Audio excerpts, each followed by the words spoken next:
AITA for taking my kids to their dad's funeral. I'm going to jump right in because the funeral is this Friday. My ex-husband passed away last week in a car accident, very unexpectedly.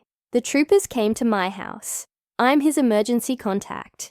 To break the news, the first person I called was his father, and he flew out the next day with my ex-sister. Before he flew out, he asked me where we should have the service. In Texas, where we live, or back in Maryland, where our families and friends all still live. I told him I felt like the service needed to be in Maryland because that was where everyone was. And P, my ex's father, agreed.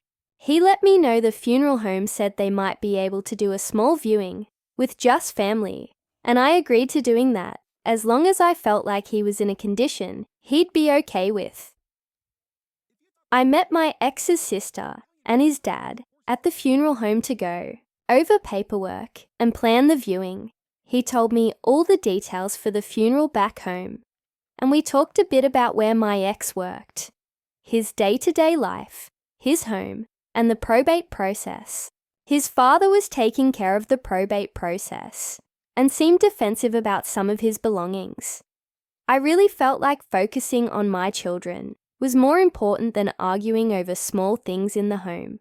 All of that could wait, so I backed off of helping with cleaning out him home and handed all of his insurance paperwork and other information I had that would be useful to them, like contacts at his work and his electric login. We had the viewing. Both of our children said goodbye to their dad, and it was very emotional. At the viewing, I mentioned that a friend had paid for our tickets to fly home, as I was quickly realizing how much everything was going to cost, and I suddenly was without the financial help of their dad.